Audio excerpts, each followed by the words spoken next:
Hello my dear students, আজকে আমরা আলোচনা করব ক্লাস 9 এর সেকেন্ড সামেটিভ এক্সামের মোস্ট ইম্পর্টেন্ট দুটো প্রয়োগ নিয়ে। যার প্রথম প্রশ্নটা হলো ত্রিভুজ অফ এবিসি এর এডি মধ্যমার মধ্যবিন্দু ই এবং বর্ধিত বিই এসি বাহুকে এফ বিন্দুতে ছেদ করেছে। প্রমাণ করতে হবে কি যে এ এফ সমান 1/3 এসি। তাহলে আমাদের প্রশ্নটা যা দিয়েছে সেই অনুযায়ী প্রথমে আমরা কি করব, একটা ছবি এঁকে নেব। কি বলেছে? ত্রিভুজ অফ এবিসি। তাহলে আমাকে যখন ত্রিভুজ অফ এবিসি বলে দিয়েছে, তাহলে আমি সেই অনুযায়ী নিচে একটা ত্রিভুজ অফ এবিসি এর একটা ছবি এঁকে নেব। যে আমাকে যেহেতু এখানে কোনো ত্রিভুজের মাপ বলে দেয়নি, তাই আমি এখানে যে কোনো ধরনের মাপের একটা ত্রিভুজ এঁকে নেব।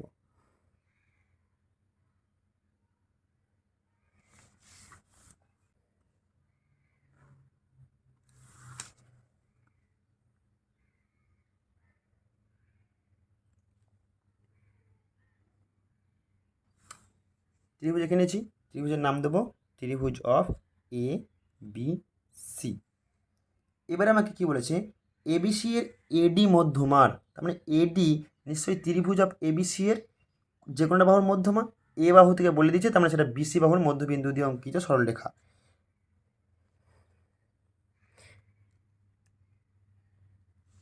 আমি এখানে মধ্যবিন্দু দিয়ে অঙ্কিত যে সরলরেখা সেটা এঁকে নেব।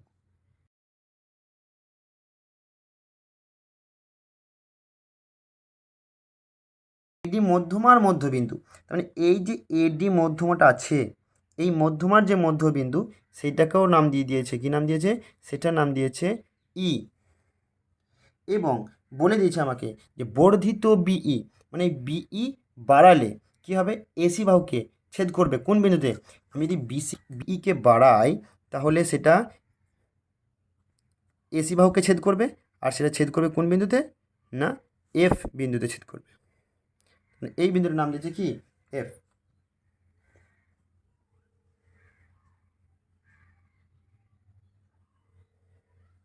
তাহলে সেটা এফ বিন্দু ছেদ করেছে।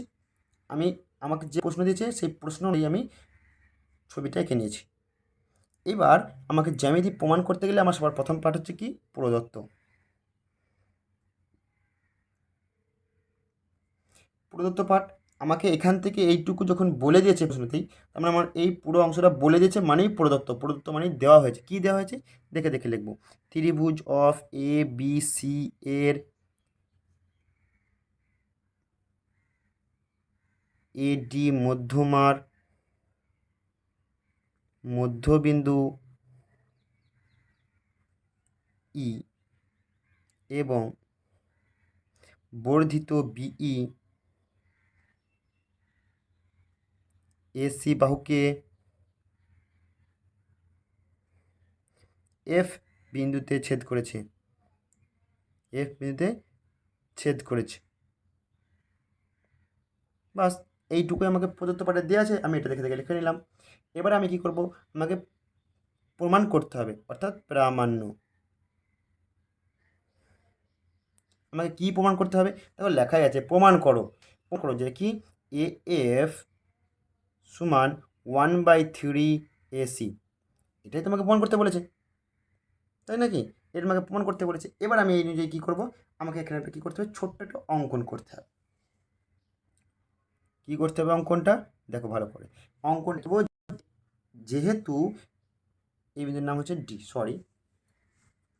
ডি বিন্দু থেকে, ডি বিন্দু হচ্ছে বিসি বাহুর মধ্যবিন্দু।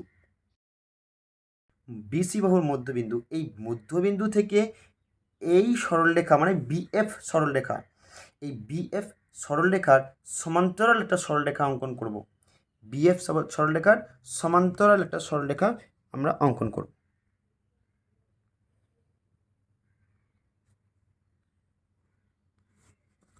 যেটা এসি বাহুকে জি বিন্দুতে ছেদ করেছে। যেটা এসি বাহুকে কোন বিন্দুতে ছেদ করেছে? জি বিন্দুতে ছেদ করেছে। আমি এটাই লিখবো। কি লিখবো? আমি কি এঁকেছি না, আমি ডি বিন্দু থেকে বিএফ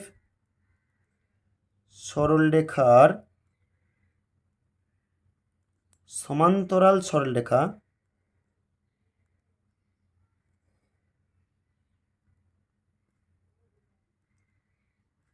অঙ্কন করলাম, যা এসিকে বা এসি বাহুকে জি বিন্দুতে ছেদ করেছে। দেখো তোমরা মিলিয়ে নাও, তাহলে বুঝতে পারো যে জি বিন্দু থেকে বিএফ সরলরেখা সমান্তরাল সরলরেখা অঙ্কন করলাম, যা এসি বাহুকে জি বিন্দুতে ছেদ করেছে। বোঝা গেছে? এবারে আমরা কি করব, প্রমাণটা করব।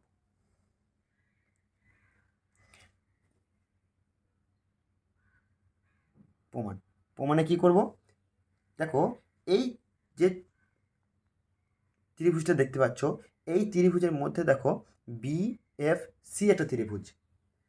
এই ত্রিভুজের মধ্যে কি বিএফসি কিন্তু একটা ত্রিভুজ। এই বিএফসি যদি একটা ত্রিভুজ হয়, তো এই বিএফসি যদি একটা ত্রিভুজ হয়, তাহলে আমি এখন কি লিখতে পারি, যে ত্রিভুজ অফ বিএফসি থেকে পাই, কি পাই, ত্রিভুজ অফ বিএফসি থেকে কি পাই, দেখো বিসি বাহুর মধ্যবিন্দু ডি, বিসি বাহুর মধ্যবিন্দু ডি, এটা আমরা কী থেকে জেনেছিলাম, এটা দেখো আমাদের প্রদত্ত পাঠে বলাই ছিল যে বিসি বাহুর মধ্যবিন্দু ডি, যেহেতু এডি মধ্যমার মধ্যবিন্দু, দেখো ই লেখাই আছে, এডি মধ্যমা বলা ছিল, তাহলে বিসি বাহুর মধ্যবিন্দু ডি, আমি এটি লিখে নেব, ডি হলো বিসি বাহুর মধ্যবিন্দু।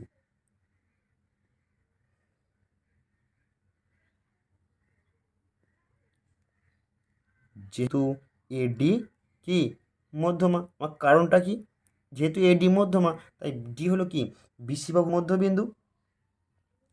আবার এখানে দেখো আমি আঁকার সময় কী এঁকেছিলাম, এই বাহুটা আর এই বাহুটা পরস্পর কি সমান্তরাল, তাহলে আমি এখন কি লিখব, যে বিএফ সমান্তরাল ডিজি, বিএফ সমান্তরাল ডিজি, এটা কি থেকে পেয়েছিলাম, অঙ্কন অনুসারে, অঙ্কন অনুসারে বিএফ সমান্তরাল ডিজি, দেখো বিএফ সমান্তরাল ডিজি এটা অঙ্কন অনুসারে ছিল, এখন লিখলাম কি বিএফ সমান্তরাল ডিজি। তাহলে আমরা কি বলতে পারি, আমরা বলতে পারি এফ জি সমান জি সি। এবার তোমরা আমাকে বলতেই পারো যে স্যার যদি এটাই হয় তাহলে এফ জি আর জিসি সমান কী করে হলো, এর পিছনে নিশ্চয়ই তো কোনো কারণ আছে। কারণটা দেখো, এখানে কারণটা তোমাদের সুবিধার জন্য আমি ছোট্ট করে লিখে রাখছি, তোমরা একবার চোখ বুলিয়ে নেবে। কি বলছে কারণটা, না যে কোনো ত্রিভুজের, যে কোনো ত্রিভুজের কোনো একটি বাহুর, দেখো এই ত্রিভুজটা আমরা কোনো ত্রিভুজ নিয়ে আলোচনা করছিলাম, বিএফসি ত্রিভুজ নিয়ে আলোচনা করছিলাম। দেখো যে কোনো ত্রিভুজের কোনো একটি বাহুর মধ্যবিন্দু, অর্থাৎ বিসি বাহুর মধ্যবিন্দু ডি, কোনো একটি বাহুর মধ্যবিন্দু দিয়ে অঙ্কিত দ্বিতীয় বাহুর সমান্তরাল সরলরেখা তৃতীয় বাহুকে সমদ্বিখণ্ডিত করে। কি বললাম, যে কোনো একটি, যে কোনো ত্রিভুজের কোনো একটি বাহুর মধ্যবিন্দু দিয়ে অঙ্কিত দ্বিতীয় বাহুর সমান্তরাল সরলরেখা তৃতীয় বাহুকে সমদ্বিখণ্ডিত করে।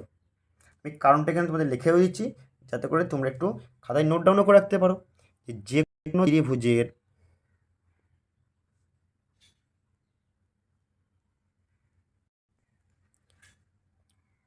কোনো একটি বাহুর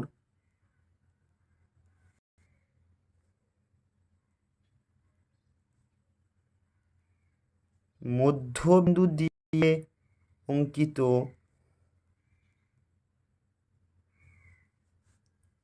দ্বিতীয় বাহুর সমান্তরাল সরলরেখা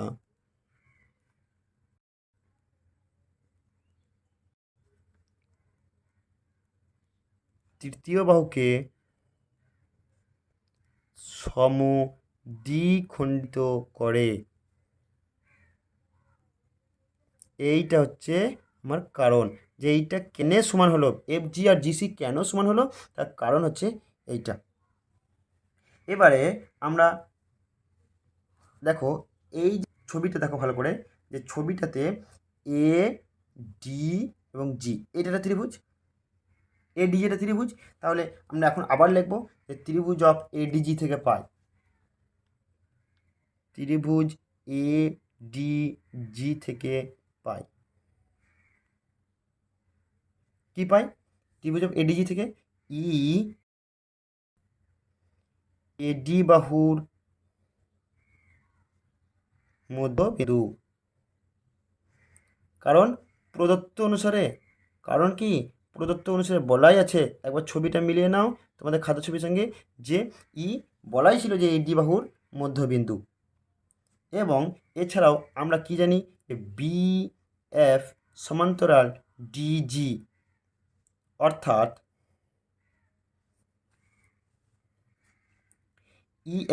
ইএফ কিন্তু বি এর অংশ। তোমরা ছবিটা একবার দেখো বিএফ আর ডিজি যদি সমান্তরাল হয় তাহলে ইএফ তো ইএফ বিএফ এর একটা অংশ, তাহলে ইএফ সমান্তরাল ডিজি হতে বাধ্য।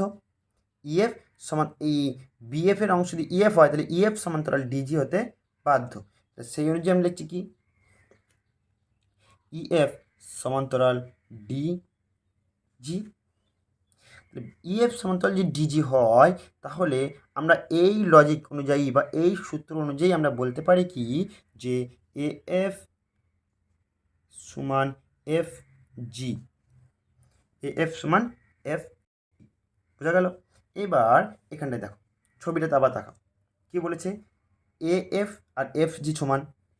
আবার প্রথম ক্ষেত্রে আমরা প্রমাণ করেছিলাম কি যে এফ জি আর জিসি সমান, তাই তো এএফ আর এফ জি সমান, এফ জি আর জিসি সমান, তাই না? আমার যেহেতু এখানে এএফ এর সঙ্গে এসি এর সম্পর্ক ধরছে, তাই আমি কি বলতে পারি যে AF plus F G plus GC সমানই কি AC. AF plus F G plus GC, এই তিনটে বাহু ছোটো ছোটো বাহুকে যোগ করলে আমি পুরো এসি বাহুটা পাবো না? এসি বাহুটা পাবো। তাহলে এই পুরো AF plus F G plus GC এটা যোগ করে আমি এসি পাচ্ছি। আবার এই তিনটে বাহু একে অপরের সমান, তার মানে আমি কী বলতে পারি 3AF সমান এসি। আবার তিনটা যেহেতু এএফ এর সঙ্গে গুণ আকার আছে, আমি যদি ওইদিকে নিয়ে যাই কী হবে, তাহলে এএফ সমান 1/3 এসি। আর আমাকে তো এটাই প্রমাণ করতে বলা হয়েছিল যে এএফ সমান 1/3 এসি, এটাই তো আমাকে প্রমাণ করতে বলা হয়েছিল না? দেখো এএফ সমান 1/3 এসি প্রামাণ্য পাঠে লেখাই ছিল, আমার প্রমাণ হয়ে গেছে, দেখে নাও। Thank you.